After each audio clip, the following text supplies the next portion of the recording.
Pemirsa, hampir 1 tahun pasca gempa bumi di Cianjur, Jawa Barat, hingga kini warga masih bertahan di tenda-tenda pengungsian. Warga meminta pada pemerintah untuk segera menyelesaikan pembangunan rumah baru bagi mereka. Kabupaten Cianjur, tolong beri kami kepastian.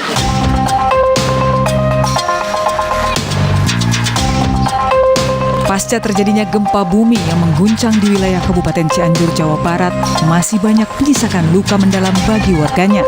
Seperti warga di Kampung Penggilingan Desa Cikahuripan, Kecamatan Gekbrong, Cianjur, Jawa Barat ini. Belum rampungnya bantuan dana stimulan perbaikan rumah membuat ribuan warga masih harus tinggal di dalam tenda. Gitu ya, mungkin kalau misalkan cepatnya tahun depan, mungkin awal tahun depan kita udah bisa pindah ke sana. Mudah-mudahan yang saya minta sih ke pemerintah Kabupaten Cianjur, tolong beri kami kepastian.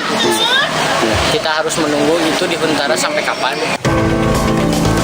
Warga yang terdampak gempa bumi tak bisa berbuat banyak setelah pencairan dana stimulan gempa bumi sebesar 15 juta rupiah dirasa tidak cukup untuk membeli bahan-bahan bangunan.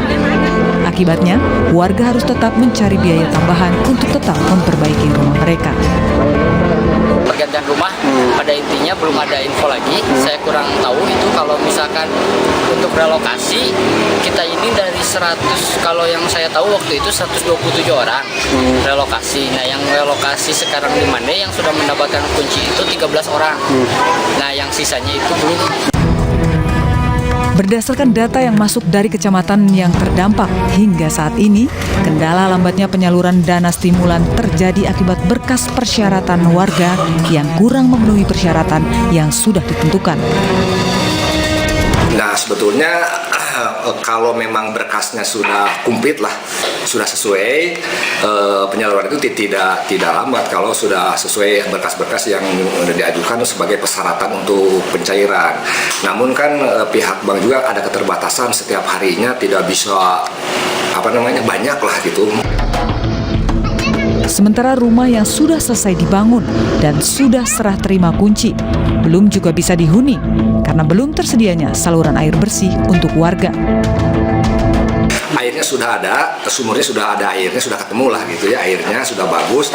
Namun laporan terakhir adalah bak penampungannya yang sekarang sedang dibangun lah, kurang, mudah-mudahan cepat selesai dan sementara akan dipasok dulu air oleh PDAM melalui tangki. Hal serupa juga disebutkan oleh Kementerian PUPR melalui Dirjen Perumahan Kementerian PUPR bahwa air bersih belum bisa dialirkan karena belum siap secara kelembagaan. Masalahnya itu, jadi bukan tidak ada air, tetapi air ini belum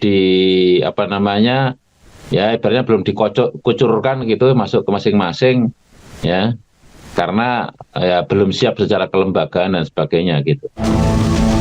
Selain persyaratan untuk warga, BPBD Kabupaten Cianjur juga menyebut dana yang ada merupakan dana dari pemerintah pusat yang membutuhkan waktu untuk pencairannya. Kalau kami sih pinginnya cepat Pak ya, cuman karena anggaran ini bukan anggaran pemerintah daerah, melainkan anggarannya dari pusat melalui BNPB, tentunya kami juga tidak bisa istilahnya melampaui kewenangan lah, karena itu kewenangan pusat mengenai bantuan keuangannya. Namun kami tentunya berusaha agar data-data atau syarat dari tingkat daerah ini secepatnya dipenuhi. Dirjen Perumahan Kementerian PUPR juga menyebutkan dalam merelokasi warga yang rumahnya rusak parah, tidak bisa sembarangan, namun juga harus mempertimbangkan aspek kehidupan warga. Bukan hanya persoalan membangunnya, tetapi kan merelokasi ini satu memang untuk kepentingan keselamatan bangunan ya. Tetapi yang kedua, memindahkan masyarakat ke satu lokasi ke lokasi yang lain, ini juga harus mempertimbangkan aspek kehidupannya gitu. Warga meminta kepada pemerintah untuk segera merampungkan pembangunan tempat baru untuk mereka, agar mereka bisa beraktivitas normal seperti sedia kala. Terjadinya longsor itu di sini ternyata banyak korban dan banyak warga yang hilang. Tolong perhatikan kami. Hingga saat ini, bantuan dana stimulan untuk perbaikan rumah yang diterima warga sudah mencapai 80% berdasarkan buku rekening yang diterima warga. Dari Cianjur, Jawa Barat, Muhammad Andi Ihyan, iNews melaporkan.